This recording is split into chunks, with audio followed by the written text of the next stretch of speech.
The sound of a $200 bottle of Dom Perignon shattering on the tiled floor didn't scare me as much as the manic look in my sister Cassie's eyes. She screamed that my black wheelchair looked like an ugly lump of coal, ruining her perfect engagement photo. Then she shoved me straight into the glass tower of champagne, blood mixed with sparkling wine. I couldn't move my legs to stand up, but Cassie had made a fatal mistake. She didn't know that the elegant woman who had just crossed the lawn and rushed over to stabilize my neck with the professional motion of a top expert was Dr. Helena Kingsley, the groom's aunt. She was also the very person who had drilled 8 screws into my spine 24 months ago. And this time, Dr. Kingsley wasn't using a scalpel, she was using the law. But I'm getting ahead of myself. To understand how a biological sister could be so cruel, I must take you back to an hour prior, when the wrought iron gates of Magnolia Springs Botanical Garden first swung open. They revealed what could only be described as a pastel fever dream. Pink roses, mint green hydrangeas, and cream-colored lilies spilled from every available surface. Gossamer ribbons twisted around white columns. A string quartet played something baroque and expensive-sounding near a marble fountain. This was Cassie's vision of perfection, and I was about to become the single black mark on her pristine canvas. The mandatory dress code was spring pastel, baby pink, or mint green. The invitation had specified in looping calligraphy, no exceptions. I had complied by wearing a pale pink silk dress that I'd found on sale at Nordstrom Rack, the kind of dress that made me feel almost pretty despite everything. The fabric draped nicely over my atrophied legs, and I'd even done my hair in soft waves that fell past my shoulders. But my ultralight carbon wheelchair was matte black, a specialized piece of equipment worth $5,000 that I had saved forever to buy. Every penny from my disability payments, every birthday check from distant relatives, every dollar I could scrape together from freelance editing work had gone into this chair. It weighed only 18 pounds, and moved like a dream compared to the clunky, hospital-issued one I'd used for the first 6 months after the accident. This chair was my freedom, my independence, my ability to navigate the world without asking for help every 5 minutes. I didn't think Cassie would care about the color. I was wrong about a lot of things back then. I rolled myself up the accessible ramp, thank God the venue actually had one, and scanned the crowd for my sister. She stood near the champagne fountain, a vision in ivory lace that probably cost more than my entire year's worth of medical supplies. Her blonde hair was swept into an elaborate updo, and her makeup was magazine perfect. She was laughing at something Greg, her fiancé, had said, her hand resting possessively on his arm. Greg was a good guy, as far as I could tell from the 3 times I'd met him. He was an architect, soft-spoken and kind, with an easy smile that seemed genuine. I'd wondered more than once what he saw in Cassie. But then again, Cassie had always been good at showing people only what she wanted them to see. I approached with total sincerity, wheeling myself through clusters of guests who politely stepped aside. My heart hammered in my chest. Despite everything, despite the 2 years of cold silence, despite the way she'd rewritten history to make herself the victim I still hoped, I still believed that somewhere inside my sister was the girl who used to braid my hair before dance recitals, who used to sneak me cookies when Mom put me on those horrible pre-performance diets. Cassie, I called out, my voice bright with forced cheer. She turned, and for just a moment, I saw something flicker across her face. Annoyance? Disgust? It was gone so quickly I might have imagined it. Matilda, she said, her smile not quite reaching her eyes. You made it. The way she said it, you made it, as if she'd expected me to fail, or perhaps hoped I would. I swallowed the hurt and held out a small gift box, wrapped in vintage rose-patterned paper. Inside was a pair of vintage pearl earrings that I'd found after weeks of searching through antique sites and estate sales. Cassie had said, years ago when we were still close, when the Jeep hadn't yet crashed into the tree, when I could still stand on my toes and execute 32 perfect fouettes, that she loved vintage pearls. They reminded her of Grandma's jewelry, she'd said. The pearls Grandma wore in her wedding photos, the ones that had been lost when she passed. To buy these earrings, I had to withdraw money from my emergency medication savings fund, the account I kept for when insurance inevitably denied coverage for something essential. But I'd wanted to give Cassie something meaningful, something that said, I still love you, even though you've made it clear you don't love me back. I naively waited for a smile, or at least a nod of acknowledgement. Cassie took the box with 2 fingers, as if it might contaminate her. She opened it without ceremony, glanced at the pearls nestled in tissue paper, and her lip curled. Second hand? She said it like a diagnosis. It looks old. This doesn't match my Vera Wang dress at all. She carelessly dropped the gift box onto a nearby cocktail table, barely looking at it, before her attention shifted back to her phone. Her thumb scrolled, probably checking how many likes her engagement announcement had gotten on Instagram. My heart tightened, a physical sensation like someone had reached into my chest and squeezed. But I swallowed my tears for the sake of the family peace. My parents always forced me to maintain. Don't rock the boat, Matilda. Your sister is going through a stressful time. Be the bigger person, Matilda. She didn't mean it that way. Except she did. She always did. It was then that Cassie's gaze dropped to my wheelchair, and her entire demeanor shifted from dismissive to outright hostile. What is that? She hissed, stepping closer. My wheelchair, I said slowly, confused by the venom in her tone. Cassie, you know I. That pitch-black chair looks like the Grim Reaper in the Garden of Eden, she whispered, leaning down so only I could hear. Her breath smelled like champagne in spite. You did this on purpose, didn't you? You couldn't just let me have one perfect day. Cassie, I didn't. This is my chair. I need it to. But she was already walking away, her heels clicking sharply against the stone pathway. I watched as she made a beeline for a nearby service station, where extra linens and supplies were stacked on a folding table. She snatched a spare tablecloth white, of course, pristine, and snapped it open with a sound like a whip crack. She marched back to me, the tablecloth billowing behind her like a cape. Cover this pile of junk up right now, she said, her voice low and dangerous. Before I could respond, she tried to drape the tablecloth over my legs, over the chair, as if I were a piece of furniture that didn't fit her aesthetic. As if I were something shameful that needed to be hidden away. For the first time in 2 years, 2 years of accepting blame for an accident I didn't cause, 2 years of enduring her cold shoulder and her pointed comments and her revised version of history, I fought back.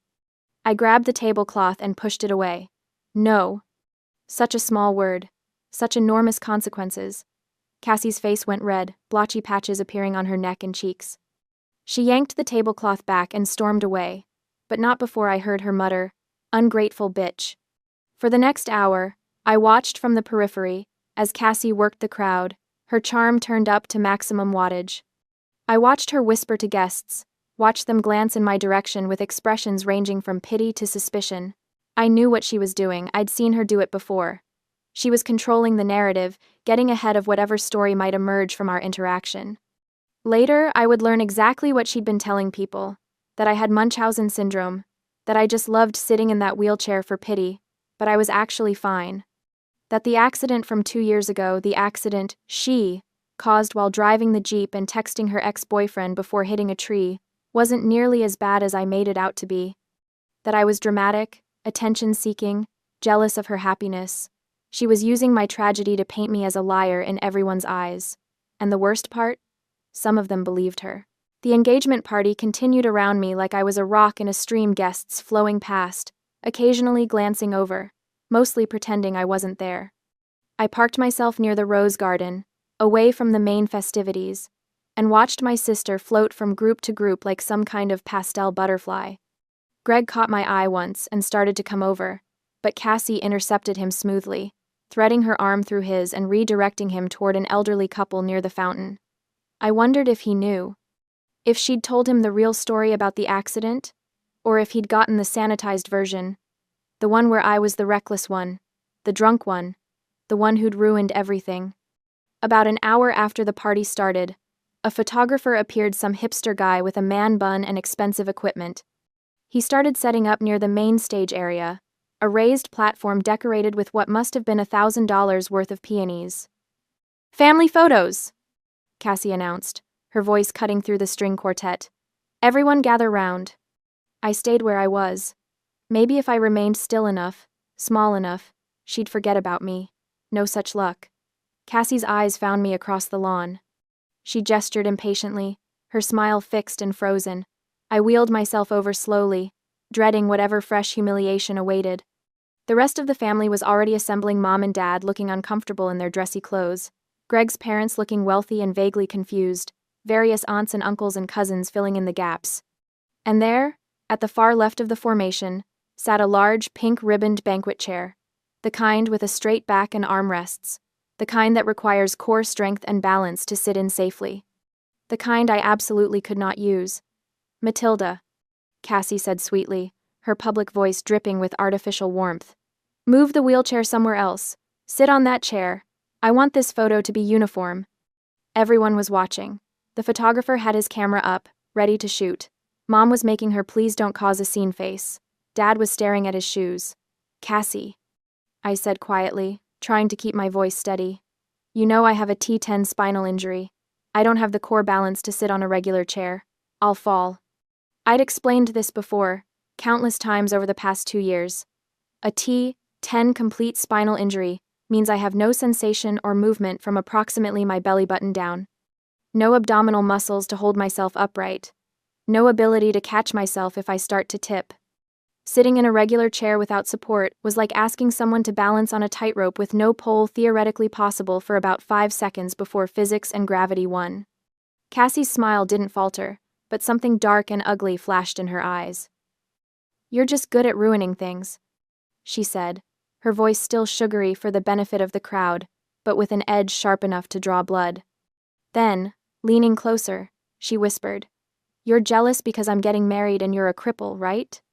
The word hit me like a slap. Not because I hadn't heard it before. I'd heard it from strangers, from kids, from drunk assholes at bars, but never from my own sister. Never from someone who was supposed to love me. "Stand up, you fake," she hissed, and then she grabbed me.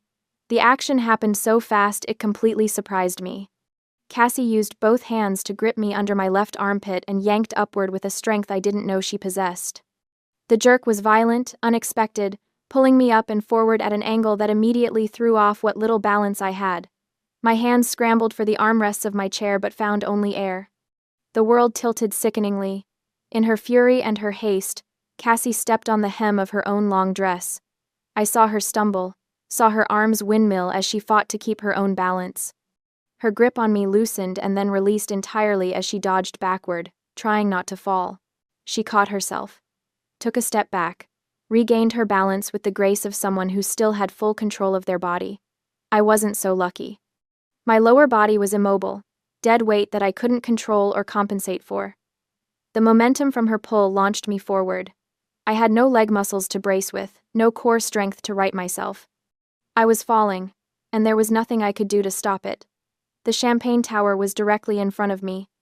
An elaborate pyramid of crystal glasses, each one filled with golden bubbling liquid, stacked 7 levels high. Probably cost more than my monthly rent. Definitely cost more than I was worth in Cassie's eyes. I hit it with my shoulder and chest, and the entire structure came down. The sound was incredible, a cascading crash of breaking glass, like wind chimes made of violence. Hundreds of shards exploded outward. I felt them slice into my hands as I tried to break my fall. Felt them cut my face, my neck, my arms. Sharp pain bloomed across my skin in a dozen places. My head snapped to the side, hitting the tile floor hard enough to make my vision blur. The expensive bottle from the top of the pyramid, that $200 Dom Perignon that someone had placed there like a crown, fell onto my shoulder with a heavy thud before rolling away. Blood began to spread across the white tiles, mixing with champagne into a grotesque rosé. My pink dress was soaked through, and I couldn't tell anymore what was wine and what was blood. My hands looked like they'd been through a paper shredder, glass embedded in my palms and fingers.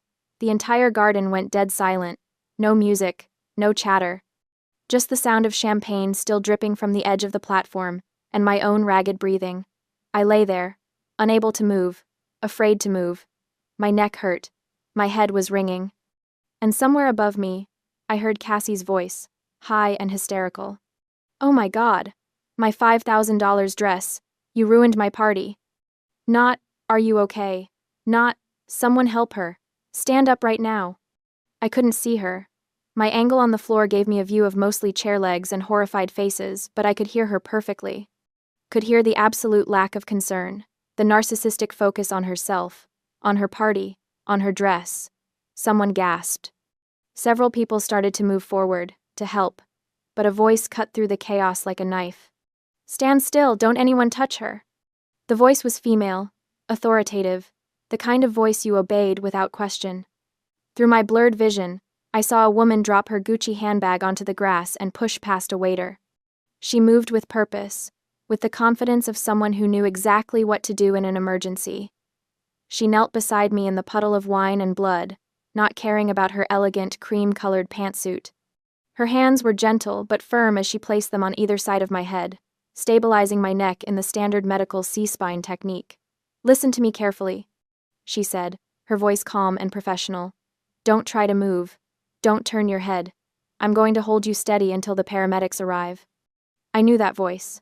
Dr. Helena Kingsley, Greg's aunt, the chief of neurosurgery at Mount Sinai Hospital, the woman who had saved my life 24 months ago. Dr. Kingsley looked up, her sharp gaze finding Greg in the crowd. "Call 911 immediately. Report a spinal injury and assault. Request police and an ambulance. Right now." "Assault?" Cassie's voice went shrill. "What are you talking about? She fell. It was an accident." But Dr. Kingsley wasn't looking at Cassie. She was looking at me, and something in her expression, a mix of recognition and fury, told me she knew exactly who I was. She'd known the moment she saw me fall. "Matilda Wells," she said softly, "just for me. I know you. I'm going to take care of you. You're safe now." And despite the pain, despite the blood, despite everything, I felt something inside me finally break free. I wasn't alone anymore. The minutes that followed existed in a strange, disconnected bubble. Time moved differently when you were lying on the ground, held immobile by the steady hands of someone who knew exactly how fragile your spine was. I could hear everything, every whispered conversation, every shocked gasp, every click of a camera phone, but I couldn't react, couldn't turn my head, could only stare up at the perfect blue sky and the lacework of tree branches above me while Dr. Kingsley maintained her grip. "You're doing great, Matilda," she said quietly. "Keep breathing. Slow and steady. That's it." Somewhere to my right, Cassie was spiraling. "Aunt Helena, you're overreacting." Her voice had that particular quality of panic that came when a narcissist realized they were losing control of the narrative. "She's faking it. She can walk. She's just acting to ruin my day." Dr. Kingsley's hands didn't move from my head, but her voice could have frozen nitrogen. "Miss Wells," she said, loudly enough for everyone to hear. "I am the one who personally drilled 8 pedicle screws into your sister's T10 and T11 vertebrae 24 months ago at Mount Sinai Hospital. I know the structure of her shattered bones better than she does herself." A collective intake of breath from the crowd. I couldn't see their faces, but I could imagine them, the slow realization, the pieces clicking into place. "Do you want to debate medical knowledge with the chief of neurosurgery, Dr. Kingsley continued, her tone making it clear this was not actually a question. Silence from Cassie. Blessed, beautiful silence. The confirmation from a top medical expert carried more weight than any of Cassie's lies ever could. All of her whispered rumors throughout the party about Munchausen syndrome, about faking, about seeking attention collapsed like the champagne tower, shattered just as completely. From my position on the ground, I could see some of the guests more clearly now. An elderly woman I didn't recognize had her hand over her mouth, tears in her eyes. A younger couple stood frozen, the man with his arm protectively around the woman, and there, at the edge of my vision, was Greg. His face had gone completely white, his expression shell-shocked. Cassie stood frozen, her perfect updo starting to come undone, her $5,000 dress stained with champagne and, I noted, with a dark satisfaction, a few drops of my blood. Around us, whispers rippled through the crowd like wind through grass. "Did you see what she did? She pulled her right out of the wheelchair. That poor girl. Will she be okay? Someone said the sister was texting during the car accident too. Is it true? Did she really cause it?"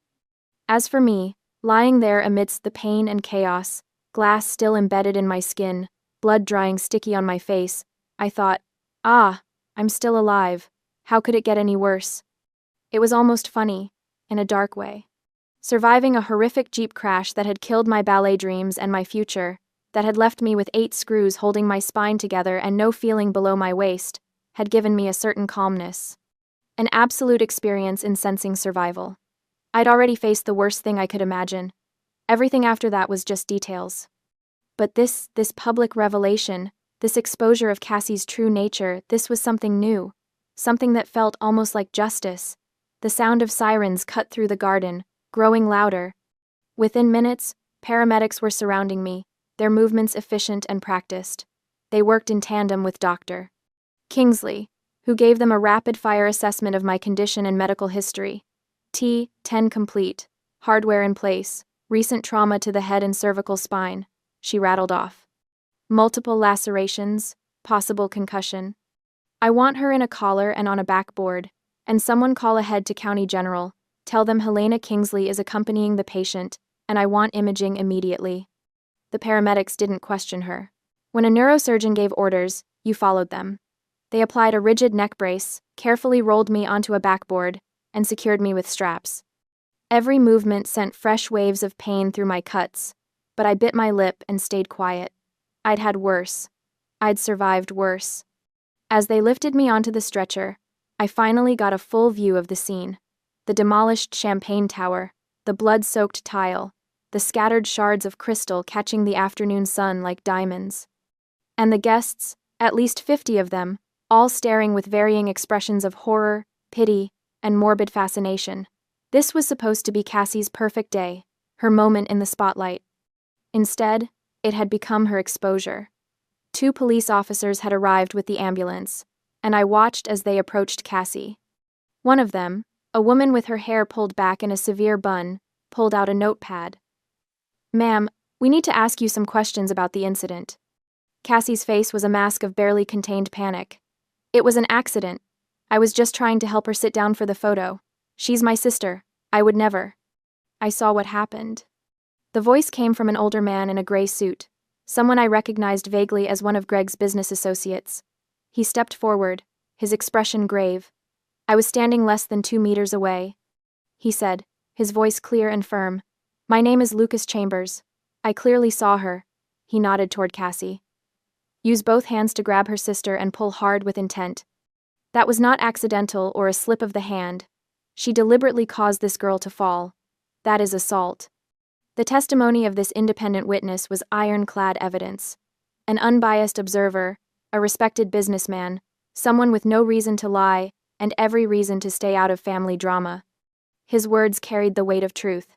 The female police officer's expression hardened. She stepped closer to Cassie. "Ma'am, given the witness testimony and the victim's injuries, you need to come with us to the station for questioning regarding an assault charge." "What? No!" Cassie shrieked, backing away. "You can't take me! It's my engagement party! Get away from me!" She swatted at the officer's hand, hysterical now, her entitlement overriding any sense of self-preservation. "Greg, tell them to stop." "Ma'am, stop resisting," the officer commanded. When Cassie tried to turn and run toward the house, the officers moved instantly. They grabbed her arms, spinning her around. The handcuffs clicked into place, and Cassie started to cry. Not delicate tears that could be dabbed away with a tissue, ugly, snotty sobs that made her mascara run in black rivers down her face. Her magnificent pastel dress, the one that had cost $5,000, was now stained with wine and blood and ruined beyond repair. As the police led her toward the patrol car, she kept looking back at Greg, at our parents, at anyone who might intercede. But the crowd parted for her like the Red Sea, everyone stepping back to avoid being associated with her downfall. Most importantly, Greg stood silent. He didn't defend her, didn't argue with the police, didn't proclaim her innocence or beg them to let her go. He and his family turned their backs on Cassie. That was the moment I realized my first emotional release. She was no longer untouchable. For 24 months, Cassie had been protected by the family narrative. By Mom and Dad's insistence that we keep the peace. By their willingness to sacrifice my truth for her comfort. By their enabling of her narcissism and their enforcement of my silence. But this was public. This was witnessed. This was documented. This was finally real. As the paramedics loaded my stretcher into the ambulance, I caught one last glimpse of the botanical garden, the pastel nightmare, now splattered with blood and broken glass. The guests, shocked and whispering. My parents, huddled together, their faces pale. And Cassie, being pushed into the back of a police car, her perfect day shattered as completely as that champagne tower. "Doctor!" Kingsley climbed into the ambulance with me, still in her blood-stained cream pantsuit. "I'm coming with you," she said, in a tone that brooked no argument. "We're going to make sure you're okay, and then we're going to make sure justice is served." The ambulance doors closed, and we pulled away to the sound of sirens. I closed my eyes and let out a breath I didn't know I'd been holding. She was no longer untouchable. 2 days after the engagement party, I lay in a private recovery room at Charleston County General, a concussion protocol band around my wrist, and approximately 30 stitches holding my skin together. The imaging had come back clean, no new spinal damage, thank God. Just the soft tissue injuries and the head trauma. Doctor. Kingsley had pulled strings to get me the private room, refusing to let me be placed in a shared ward where reporters might find me. Because yes, there were reporters. Society bride assaults, disabled sister at engagement party had made the local news. Someone had filmed the whole thing on their phone, and while the video was shaky and cut off right before I hit the champagne tower, it clearly showed Cassie grabbing me and pulling. The news stations had blurred my face, but not Cassie's. Her breakdown, her arrest, her ruined dress, all of it captured in high definition and shared thousands of times.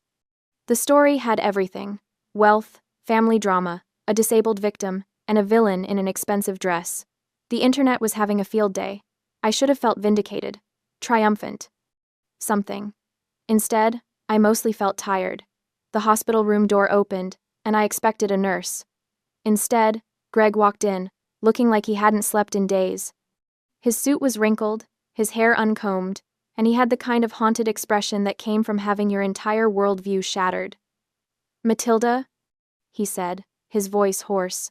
"I am so sorry. I didn't know. I swear to God I didn't know." I believed him. Greg was many things, but he wasn't a good liar. If he'd known the truth about Cassie, about the accident, about any of it, it would have shown on his face every time he looked at me. "She told me you were drunk," he continued, pulling a chair close to the bed. "That you crashed the car into a tree going too fast, that you were lucky to survive, that she'd tried to stop you from driving but you wouldn't listen," she said. His voice cracked. "She said you blamed her to avoid taking responsibility." The revised history, the sanitized version. I'd heard it so many times from my parents that I almost believed it myself sometimes. "I wasn't drunk," I said quietly. "I don't drink. I never have. Ballet dancers don't."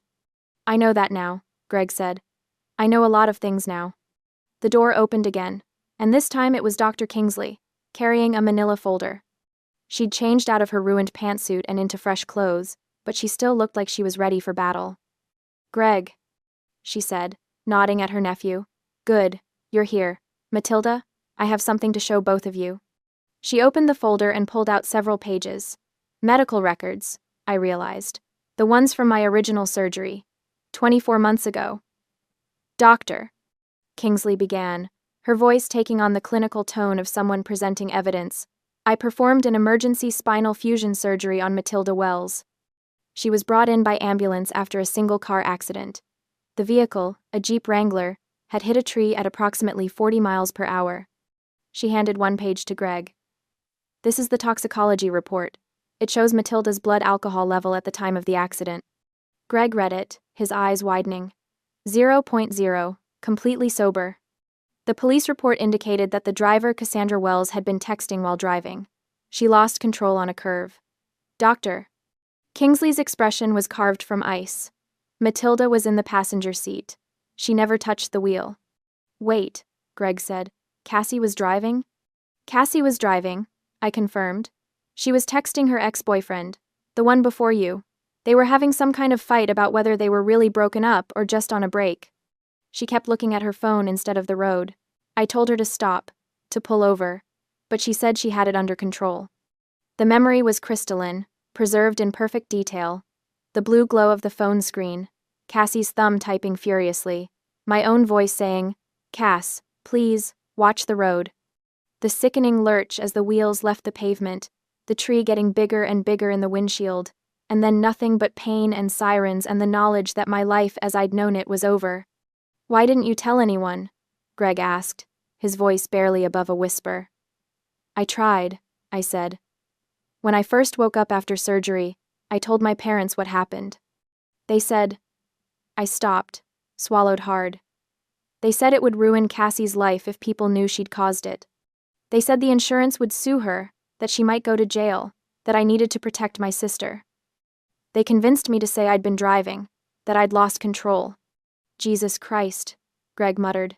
My parents have always protected Cassie, I continued.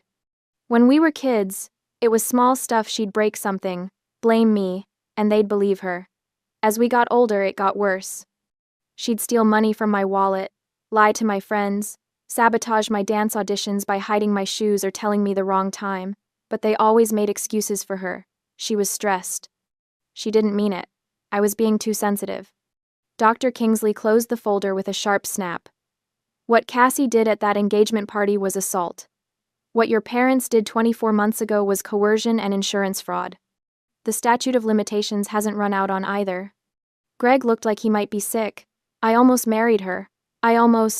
He put his head in his hands. How did I not see it? Narcissists are excellent performers, Dr. Kingsley said, not unkindly. They show you exactly what you want to see, until it's too late. We sat in silence for a moment, the weight of revelations settling over us. I could see Greg processing, reevaluating every moment of his relationship with Cassie through this new lens. Wondering what else she'd lied about, wondering who she really was beneath the performance. The door burst open, no knock, no warning. My parents rushed in like a storm surge, all flailing hands and loud voices. Matilda! Mom grabbed my hand, squeezing too hard. Oh, thank God you're okay. Dad positioned himself at the foot of the bed, his expression grave. We've been so worried. We came as soon as we heard. They hadn't visited yesterday, hadn't called to check on me. But now that Cassie needed something, here they were. We need you to do something, Mom said, her eyes red-rimmed but dry. No actual tears, I noted. Just the performance of crying. It's very important. Here it comes, I thought. Matilda, please drop the charges, Dad said. Call the police and say you slipped. Say your sister was just trying to help you up. If you don't sue, they will release your sister. There it was. The ask. The demand disguised as a plea. Mom squeezed my hand again, her grip almost painful. She's your sister, Matilda. Family protects family. You know she didn't mean it. She was just stressed about the wedding. And you know how you can be. How I can be, I repeated flatly. You know what I mean. Difficult, stubborn. You insisted on bringing that black wheelchair when she'd asked everyone to keep things light and pretty. The wheelchair I need to move, I said. Well, yes, but you could have tried harder to match the color scheme, maybe put some ribbons on it or something. And then to refuse to sit in the chair for the photo when she was just trying to include you. I pulled my hand away from Mom's grip. She assaulted me. There's video. There are witnesses. Witnesses can be mistaken, Dad said quickly. It all happened so fast. People see what they want to see. This was the moment of false defeat. I let my expression crumble, let myself look weak and overwhelmed. I shook my head wearily, feigning helplessness. Mom, Dad, I said, my voice thin and tired. This isn't about what I want anymore. The police have the video, the witnesses, the medical examiner's report. This is a criminal case between the state and Cassie. I am not the judge. I don't control what happens now. It was true, technically. Once assault charges were filed by the state, the victim couldn't just make them disappear. But my parents didn't understand the legal system well enough to know that. They thought everything could be fixed with the right words, the right pressure, the right manipulation. My parents exchanged a look, and I could see the wheels turning. They thought I was powerless, that the problem lay only with the witness and the law, not with my will. They thought they had found a loophole. We understand, Mom said, patting my arm with forced sympathy. You're tired. You've been through so much. We'll let you rest. They left without asking how I was feeling, without apologizing for what Cassie had done, without acknowledging that their golden child had publicly assaulted their other daughter at an engagement party. Greg, who had remained silent during their visit, stared at the closed door. Are they serious? He asked. They want you to lie for her? After everything? They always want me to lie for her, I said simply. Dr. Kingsley, who had also stayed quiet, now moved to the window. She pulled out her phone and made a call. Richard? Helena Kingsley, I need you to do something for me. There's a witness to an assault case, the engagement party incident you've been hearing about. Yes, that one. I need you to make sure he knows his rights and his protections. Someone might try to convince him to change his statement. She hung up and turned back to us. Richard is my attorney. He's going to make sure our witness understands what witness tampering is and how to report it if anyone tries. You think they'll try? Greg asked. I know they will, I said. They're desperate. Cassie's facing serious charges. How serious? Greg asked. Dr. Kingsley pulled up something on her phone.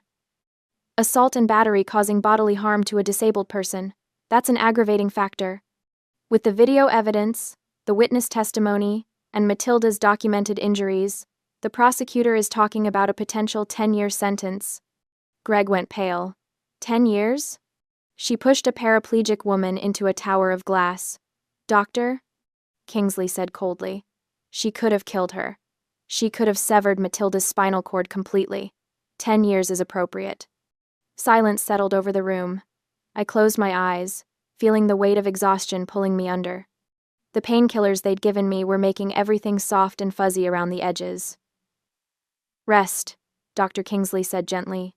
I'll make sure no one bothers you tonight. I drifted off to sleep, and for the first time in 2 years, I didn't dream about the accident. The next morning, I woke to hushed voices outside my door.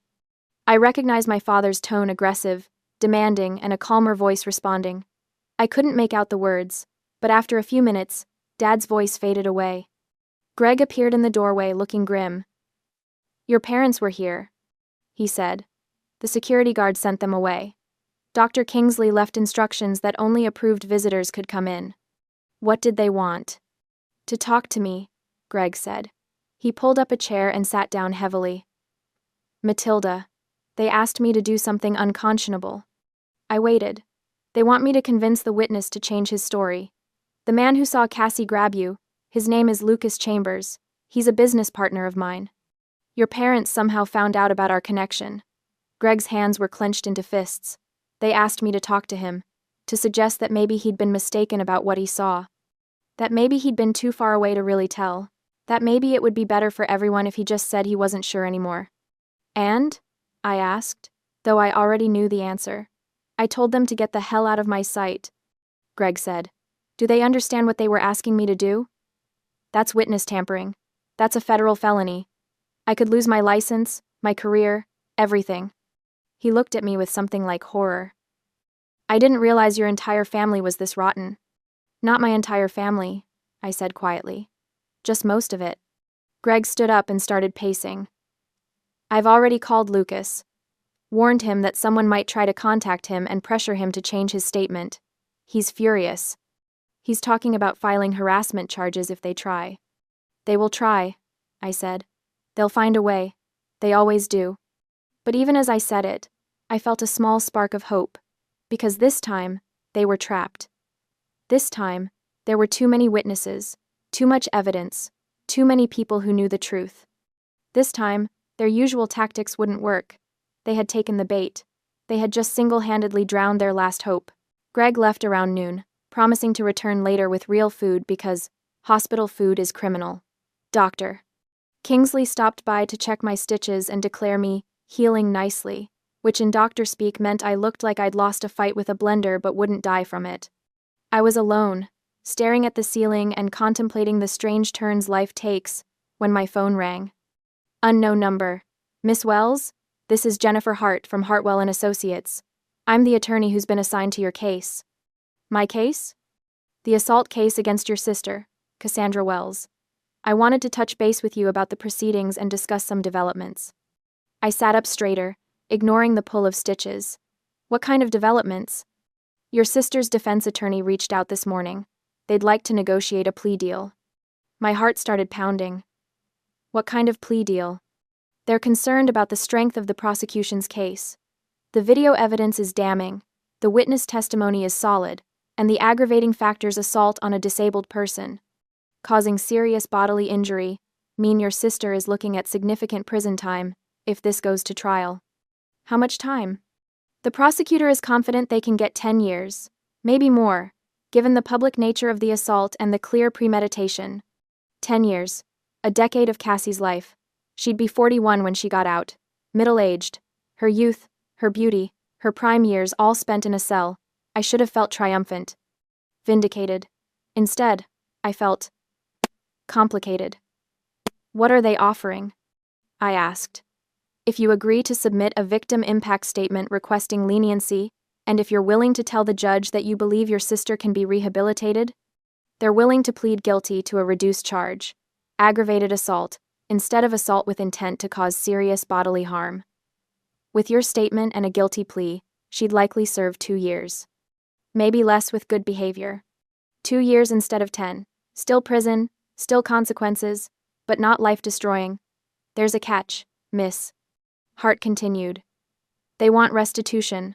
Full restitution for your medical expenses, pain and suffering, and punitive damages. They're proposing a total of $420,000. I nearly dropped the phone. $420,000? Your medical bills from the current hospitalization alone are close to $60,000. Add in the lost wages, the therapy you'll need, the pain and suffering from the assault itself, and punitive damages for the emotional distress. It's actually quite reasonable. Some lawyers would push for double that. But my parents, they don't have that kind of money. That's their problem, not yours, miss. Hart said calmly. If they want this plea deal, they pay. If they don't pay, we go to trial, and your sister does the full 10 years. When would they need to pay by? The preliminary hearing is scheduled for next week. They'd need to wire the full amount into our trust account before that hearing. 7 days from now. 7 days to come up with $420,000. It was impossible. My parents lived comfortably, but not lavishly. Dad was a middle manager at an insurance company. Mom worked part-time at a boutique. They had a nice house, a sailboat they took out on weekends, their retirement savings, but nearly $500,000 in cash. Miss Wells, I need to know. Are you willing to submit the leniency statement if they meet the financial terms? Was I? 2 years in prison wouldn't destroy Cassie's life completely. She'd survive it. Maybe it would even change her, force her to confront the consequences of her actions. 10 years, though, that was different. That was life-altering in ways that couldn't be undone. And the money, $420,000, would set me up for life. I could afford the medical equipment I needed, the therapy, the modifications to whatever home I ended up in. I could live independently, not have to rely on disability payments and charity. Yes, I said finally. If they pay the full restitution by the deadline, I'll submit the statement. Good, Miss Hart said. I'll let them know. 1 week, Miss Wells. The clock is ticking. My parents showed up that evening, looking haggard. Dad's face was gray, his shoulders slumped. Mom had aged 10 years in 3 days. $420,000, Dad said without preamble. That's what they're demanding. That's what the lawyer calculated, I said neutrally. We don't have that kind of money, Mom said, her voice breaking. We've been to the bank. We've called everyone we know. We can't just... You can liquidate your $401k, I said calmly. They stared at me. I checked. Between both of your retirement accounts, you have about $280,000. With the early withdrawal penalties and taxes, you'd net maybe $200,000. You can sell the sailboat not on the market, but to a wholesaler or liquidator. They'll give you cash instantly but at a fraction of the value. That's another $100,000 if you're lucky. For the rest. There are hard money lenders who fund against home equity in days, not weeks. The silence was deafening. That's our retirement, Dad finally said. That's everything we've worked for our entire lives. Selling to liquidators? Hard money loans? We'll lose 50% of the value on everything. We'll be ruined. And my spine is broken, I said, my voice hard. My career is gone. My life as I knew it is over. Because Cassie was texting while driving and you made me lie about it. Because you've protected her and enabled her and sacrificed me for her comfort my entire life. We did what we thought was best for the family, Mom whispered. You did what was easiest for Cassie, I corrected. You always have. And now you get to decide what's more important, your retirement fund or your daughter's freedom.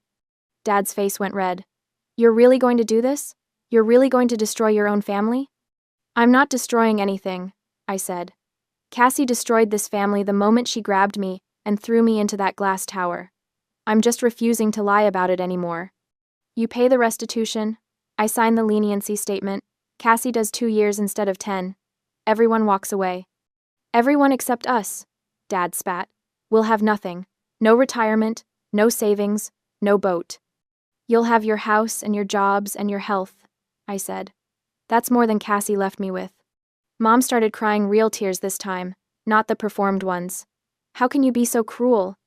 I learned from the best, I said. They left without another word. For the next week, I watched the clock. I stayed in the hospital longer than necessary, partially because Dr. Kingsley insisted on monitoring me for complications, partially because I had nowhere else to go. My apartment was a third-floor walk-up with no elevator, and I'd been staying with my parents before the engagement party. That option was clearly off the table now. Greg visited daily, bringing food and keeping me company. He'd officially broken off the engagement, returning the ring to his mother and telling Cassie's lawyer that there would be no reconciliation. His parents had even offered to help me find an accessible apartment, a gesture that brought me to tears. Dr. Kingsley checked in regularly, updating me on Cassie's status. She was out on bail, staying with our parents, apparently having a breakdown that involved screaming and throwing things and blaming everyone but herself. On the 6th day, my lawyer called. They're doing it, Miss Hart said. Your father liquidated both 401 KS this morning. Took a massive hit on the penalties.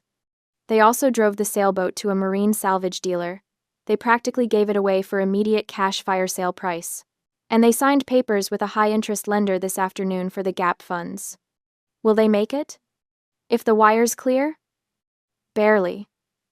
It'll be close. On the 7th day, the day of the deadline, I sat in the hospital room with my phone in my lap, watching the clock. The deadline was 5 p.m. At 4:47 p.m., my lawyer called. The wire just cleared, she said. $420,000, paid in full. I closed my eyes and took a deep breath. I'll draft your victim impact statement tonight. You'll need to sign it tomorrow, and we'll submit it to the judge. The plea hearing is scheduled for Friday. Okay, I said. Miss Wells Matilda, this is the right thing. You're giving her a chance to make things right. That's more than most people would do. After she hung up, I sat in the silence of the hospital room and thought about the cost of family. My parents had paid $420,000 to save Cassie from a decade in prison. They'd lost their retirement, their sailboat, their financial security. They'd taken on predatory debt they'd spend years paying off. All for Cassie. They'd never once offered to help me with medical bills, never offered to pay for the wheelchair that had taken me 2 years to save for. Never offered anything but demands that I be smaller, quieter, more convenient. The money hit my lawyer's trust account, and I signed the plea for leniency. 2 days later, Cassie stood before a judge and pleaded guilty to aggravated assault. She was sentenced to 2 years in a state correctional facility, with the possibility of parole after 18 months with good behavior. My victim impact statement was read aloud in court. I wrote about the pain, the betrayal, the lifetime of being erased and diminished. But I also wrote that I believed in the possibility of change, that I hoped my sister would use this time to reflect and grow, that I wanted justice but not vengeance. I didn't attend the hearing. I watched from my hospital room via video link. I saw Cassie's face when the sentence was handed down: shock, disbelief, and finally, for the first time I could remember, something that might have been genuine remorse. My parents sat behind her, holding hands, their faces masks of grief. Greg sat in the back of the courtroom. When it was over, he looked directly at the camera and nodded once. A goodbye. A thank you. An acknowledgement that some things, once broken, cannot be repaired. The money was transferred from the trust account to my personal account, $420,000. More money than I'd ever imagined having. I used some of it to pay off my medical debts, some to secure a beautiful, accessible apartment in a building with an elevator and wide doorways, some to set up a trust fund for future medical needs. And then I did something I'd never thought I'd have the courage to do. I cut off all contact with my parents. I blocked their numbers. Returned their letters unopened. When they showed up at my new apartment, I didn't answer the door. They'd made their choice. They'd always made their choice. Now I was making mine. I took that money, and I started a new life. 18 months have passed since the courtroom gavel fell, and today, I'm sitting on a sun-drenched beach in the south of France. For the first time in 42 months, I don't feel like I'm drowning. The Mediterranean stretches out before me, impossibly blue, the kind of color that doesn't exist in Charleston. The sand is warm beneath my left hand where I've braced myself against the wheelchair. My matte black carbon chair, the same one Cassie tried to hide under that goddamn tablecloth, sits proudly in the sunlight now. I'm not hiding anymore. The $420,000 restitution money changed everything. Not because money fixes paralysis, it doesn't, and anyone who tells you otherwise is selling something, but because it bought me choices. Real choices. Not the scraps my family used to offer me with their pitying smiles and their, maybe next year, Matilda, promises. I used a significant portion of it to fund experimental treatment at the Zurich Neuroscience Research Institute, cutting-edge neural chip implant technology. The kind of thing that makes neurologists either excited or skeptical, with very little middle ground. Dr. Kingsley, bless her pragmatic heart, had given me the contact information with a simple, "It's worth trying. No guarantees, but the research is promising." The medical result wasn't some miraculous stand-up-and-walk moment like you see in the movies. Recovery never works that way, no matter what the Hallmark Channel tells you. But 3 weeks ago, during one of my focused visualization exercises, something happened. My right big toe twitched, just slightly, barely a millimeter of movement.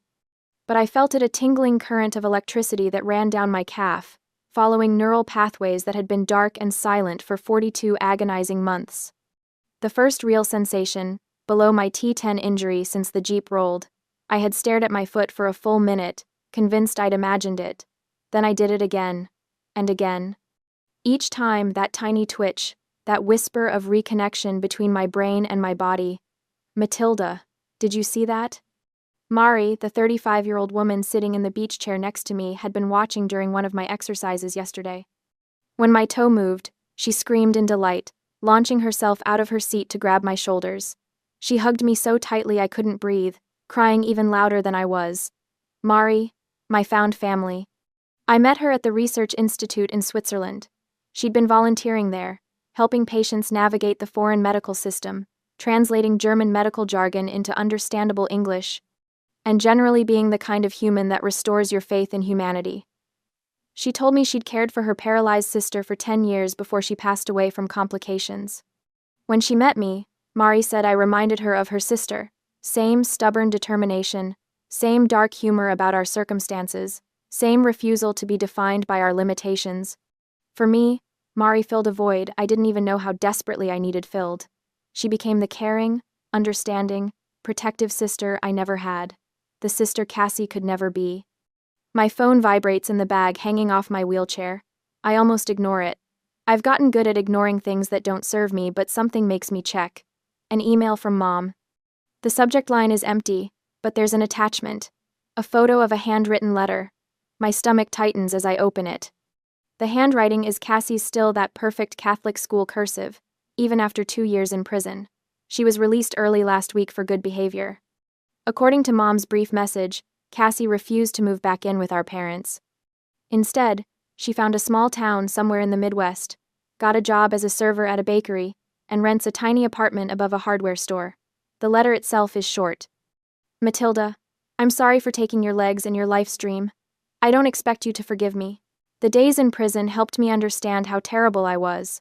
I am learning to be a decent human being from zero. Live well, Matilda. I read it twice, then a third time. My heart feels light. Not because of the apology words are cheap, and Cassie's words were always prettiest when they meant the least, but because I realize, sitting here with the sun on my face and Mari humming beside me, that I don't care anymore. No more resentment burning in my chest. No more imagining what I'd say to her if I saw her again. No more rage keeping me awake at night, but also no need to reconnect. No obligation to rebuild something that was never really there. Cassie is learning to be a decent human being? Good for her. She can do that without me. I turn off my phone and drop it into my bag, leaving the past exactly where it belongs. Mari, I say, beaming at her. Let's go get ice cream. My treat. Mari laughs, this full-bodied, joyful sound that makes strangers turn and smile. She stands, moving behind my wheelchair. Let's go, little sister. She pushes me along the coastal path, and our laughter blends with the sound of the ocean waves. The breeze tastes like salt and freedom. This is my real family. This is my real life. And damn, it feels good.